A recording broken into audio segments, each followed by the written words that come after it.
2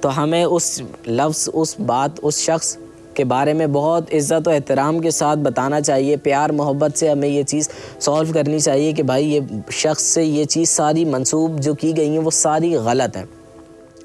اس کے بعد قصور ان کا ہے جنہوں نے یہ قصے کہانیاں دوبارہ سے زندہ کی، کیونکہ قصے کہانیاں پاکستان بننے کے بعد کی ہیں کچھ، اور کچھ قصے کہانیاں پاکستان کے سٹارٹنگ بننے کے بعد کی سٹارٹنگ کی ہیں۔ تو ان عالم دین کو چاہیے کہ ان کی کوئی دلیل نہیں ہے، کوئی ان کا پختہ سچ ہونے کا ثبوت نہیں ہے، تو ان کو پس پشت ڈال دینا چاہیے، ان کو چھوڑ دینا چاہیے، اور قرآن و حدیث ہی صرف ممبر پہ بیٹھ کے بتانا چاہیے۔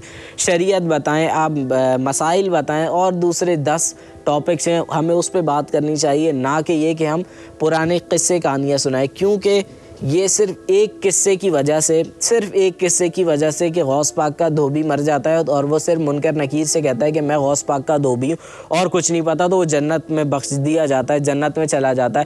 آج لوگوں نے اپنی قبروں کے اندر یا غوث پاک مدد المدد لکھ دی ہے۔ یہ اتنا بڑا شرک ہے کہ قبر کے اندر غوث پاک یا شیخ عبد القادر جیلانی یا غوث پاک المدد لکھ دیا ہے۔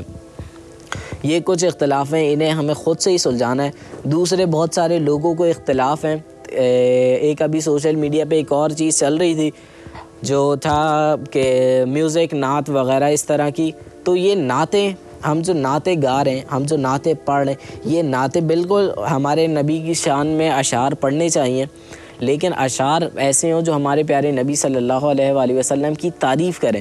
ہاں یہ بات ٹھیک ہے کہ ہمارے نبی صلی اللہ علیہ وآلہ وسلم کی شان میں اشعار پڑھے جا سکتے ہیں، تعریف میں ان کے الفاظ کہے جا سکتے ہیں، لیکن یہ کہاں سے بات ثابت ہے کہ گانے کے انداز میں اشعار پڑھیں اور پھر ان کے اوپر ناچیں؟ یہ کہاں سے ثابت ہے؟ بلکہ ایک عالم دین نے تو ممبر رسول صلی اللہ علیہ وآلہ وسلم پہ بیٹھ کر یہاں تک بھی کہا کہ قرآن میں یہ بھی لکھا ہے کہ بھنگڑے پاؤ معاذ اللہ۔ قرآن میں موجود ہے، قرآن نے تو یہاں تک کہا کہ پگڑے پاؤ۔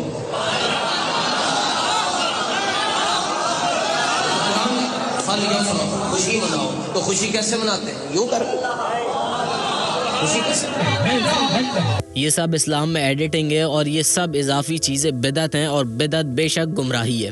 اور جو لوگ بولتے تھے کہ بدعت حسنہ جائز ہے یا اتنی ایڈیٹنگ اسلام میں جائز ہے، تو آج صرف انہی لوگوں کی وجہ سے مسلمان بدعت کے پیچھے ایسے گامزن ہوئے کہ اصل دین چھوڑ دیا اور فرض چھوڑ دیا۔ اور اس بات کا واضح ثبوت یہ ہے کہ میں ایک ویڈیو دیکھ رہا تھا کہ جس میں ایک جگہ پہ عید میلاد النبی منایا جا رہا ہے، اور مسجد سے ایک بندہ، میں ویڈیو دکھاتا ہوں کہ یہ دیکھیں ویڈیو میں کہ عید میلاد النبی منایا جا رہا ہے لیکن اذان کے وقت مسجد خالی ہے۔ تو یہ کیسا دین ہے کہ ہم بدعت حسنہ میں لگ گئے اور فرض جو ہے وہ ہم نے ترک کر دیا، چھوڑ دیا۔ اور ایسا یہ کہ قرآن پڑھنے کوئی نہیں آتا، لیکن 12 ربیع الاول اور عید میلاد النبی میں ناچنے سب آ جاتے ہیں، اور بالکل صحیح سنا، ناچنے۔ ایسی بہت ساری ویڈیوز اس بار 12 ربیع الاول پہ منظر عام پر آئیں کہ جس میں لوگ ناچ رہے تھے جلوسوں کے اندر، بدعت حسنہ کر کے۔ آج زمانے میں اتنی بدعت پھیل گئی کہ لوگ جلوسوں میں ناچ رہے ہیں، اور صرف لوگ نہیں کہ لوگ لا علم ہے، ان کو معلوم نہیں ہے، خود عالم دین بھی اس چیز میں ناچ رہے ہیں اور اپنا بھی مذاق بنوا رہے ہیں اور اسلام کا بھی مذاق بنوا رہے ہیں۔ اور کچھ علماء نے تو قرآن سے بھی 12 ربیع الاول ثابت کری۔ ریفرنس دو بھائی، کیسے خوشی منا سکتے ہیں، کیسے خرچ کر سکتے ہیں؟ چلو بھائی ریفرنس بھی لے لو۔ اللہ فرماتا ہے قل بفضل اللہ وبرحمتہ فبذلک فلیفرحوا هو خیر مما یجمعون، 11واں پارہ سورہ یونس آیت نمبر 58۔ ٹھیک ہے، یاد کر لینا۔ اس کا ترجمہ کیا ہے؟ ترجمہ بھی کیا اعلیٰ حضرت نے کیا۔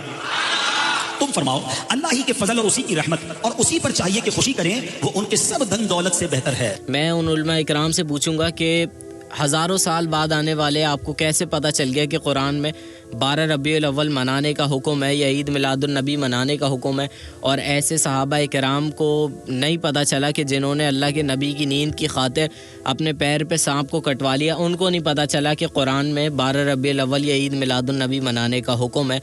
ایسی درجنوں تفاسیر لکھی گئیں، لیکن ان سارے مفسرین کو یہ نہیں پتہ چلا کہ عبداللہ بن مسعود، ابن قاب، زید بن ثابت، عبداللہ بن زبیر، ابو موسیٰ اشعری، اس کے علاوہ مفسرین نے تفسیر لکھی، امہات التفسیر، تفسیر طبری، تفسیر ابن کثیر، تفسیر بغوی، تفسیر قرطبی، تفسیر ابن قیم، تفسیر آلوسی، تفسیر جوزی، اس کے علاوہ درجنوں عرب علماء کرام نے تفسیر لکھی۔ ان کو یہ بات سمجھ نہیں آئی، لیکن 1000 سال بعد آنے والے ایسے بندے کو اس قرآن میں یہ چیز سمجھ آ گئی کہ عید میلاد النبی منانے کا حکم ہے کہ جس کی زبان میں قرآن نازل بھی نہیں ہوا۔ تو یہ دیکھیں کہ ہم کہاں جا رہے ہیں، یہ ہمیں خود خود ہی اپنے آپ سے سوال کرنا ہے کہ اگر ہمیں کوئی بندہ کوئی ایسی بات بتائے بھی تو ہمیں خود سے اس کے اوپر ریسرچ کرنی ہے اور خود سے دیکھنا ہے کہ قرآن اور احادیث صحیح احادیث ہمیں کیا بتا رہی ہیں، نہ کہ ایسے اشعاروں کے جو دوسرے کے اوپر جو ہے وہ ہم طنز کے طور پہ کریں۔ مثال کے طور پہ ایک نعت ہے ڈاکٹر طاہر قادری صاحب کی، بلکہ یہ نعت ہے، یہ طاہر قادری صاحب کی نعت ہے، یہ سنیں۔ اب یہ اس کے کچھ اشعار ایسے ہیں کہ انہیں مرچیں بھی لگتی ہیں، انہیں تکلیف ہوتی ہے، تو اب مجھے بتائیں یہ آپ ہمارے نبی کی شان میں پڑھ رہے ہیں یا دوسرے کو آپ جلا رہے ہیں کہ اسے مرچیں بھی لگتی ہے، اسے تکلیف ہوتی ہے؟ تو یہ بالکل غلط ہے، اس چیز کو ہمیں چھوڑ دینا چاہیے۔ ایک دوسرے کے ساتھ ہمیں ایک ہی مسلمان بن کے رہنا ہے، اور وہ وقت بالکل قریب ہے کہ جب مسلمان ایک ہوں گے اور مد مقابل ہمارے سارے کافر ہوں گے، تو کافروں کو ہمیں صفوں میں اپنی صفوں میں گھسنے کی جگہ نہیں دینی چاہیے۔ اور بس یہ آخری بات میں یہی کہوں گا کہ انجینئر محمد علی مرزا صاحب سے یہ بس گلہ ہے کہ جو بھی قصے کہانیاں ہیں وہ صرف جو ہے وہ بزرگان دین سے منسوب کی گئی ہیں، بزرگان دین نے خود نہیں لکھی، اور ہمیں ان عالم دین کو یہ بتانا چاہیے کہ یہ قصے کہانیاں جب ان کا کوئی ثبوت نہیں ہے، ان کا کوئی ایسا اتھینٹک وہ نہیں ہے کہ اس کو سچ ثابت کیا جا سکے، تو ہمیں اس کو چھوڑ دینا چاہیے، ہمیں یہ سنا کے لوگوں کا عقیدہ خراب نہیں کرنا چاہیے۔ اور میں نے شروع میں ایک شعر کہا کہ مدت و بعد شاد نے چھوڑا بھی تو کیا، تاب پرواز نہیں راہ چمن یاد رہی۔ تو اس وقت ہمیں یہ قصے کہانیوں پہ تصدیق کرنے کا یاد نہ آئے کہ جب بہت دیر ہو چکی ہو، ہمارے سارے مسلمان کھوکھلے ہو چکے ہوں، تو بہتر یہی ہے کہ ابھی بھی آپ کو کوئی قصے کہانیاں سنائے تو ہمیں اس کے حوالے سے ریسرچ کرنی چاہیے، خود قرآن و حدیث کو پڑھنا چاہیے۔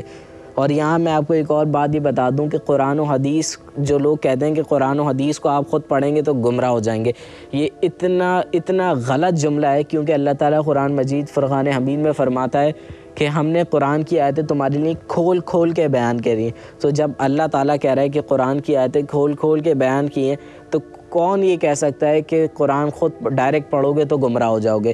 یہ اتنا غلط جملہ ہے کہ اس ایک جملے نے مسلمانوں کو قرآن و حدیث سے دور کر دیا ہے۔ ہمیں چاہیے کہ ہم قرآن و حدیث خود پڑھیں تاکہ ہمیں پتہ چلے کہ حق کی راہ کون سی ہے اور غلط راہ کون سی ہے۔ تو ہمیں خود سے ان تمام چیزوں پہ جو ہے وہ معلومات حاصل کرنی ہے، خود ہی قرآن و حدیث کو پڑھنا ہے، خود ہی دیکھنا ہے کہ کیا غلط ہے، کیا صحیح ہے، کون سی راہ حق کی ہے، کون سی راہ ایسی ہے جس پہ ہمارے نبی گامزن ہوئے، پھر اس کے بعد اہل بیت چلے، پھر صحابہ اکرام چلے، پھر تابعین چلے، پھر تبع تابعین چلے، پھر بزرگان دین چلے، اور ہمیں بھی اسی راہ پہ چلنا ہے۔ کیونکہ اگر یہ خیال اس وقت آیا کہ جب سانسوں کی مالا جو ہے وہ ہماری ٹوٹ گئی، جب ہمیں ریسرچ کرنے کی ہماری کمر جھک گئی، ہماری نظریں نابینا ہو گئیں، آنکھیں اوجھل ہو گئیں، دھندلی ہو گئیں، اس وقت اگر ہمیں خیال آیا تو اس وقت بہت دیر ہو چکی ہوگی، اور اس وقت موت سامنے ہوگی ہمارے، اور تب ہمیں پتہ چلے گا کہ ہم نے کتنا سارا وقت اسی غفلت میں گزار دیا کہ جو راہ حق کی تھی ہی نہیں۔ بس آخر میں یہی کہوں گا کہ ہمیں خود سے یہ چیز دیکھنی ہے کہ حق راہ کون سی ہے اور غلط راہ کون سی ہے۔ انشاءاللہ پھر ملاقات ہوگی۔ اب تک کی خاص ٹرانسمیشن ایک سوال اور میں پھر کسی اور ٹاپک کے ساتھ۔ اپنے میزبان محمد احمد کو اجازت دیجیے۔ السلام علیکم ورحمۃ اللہ۔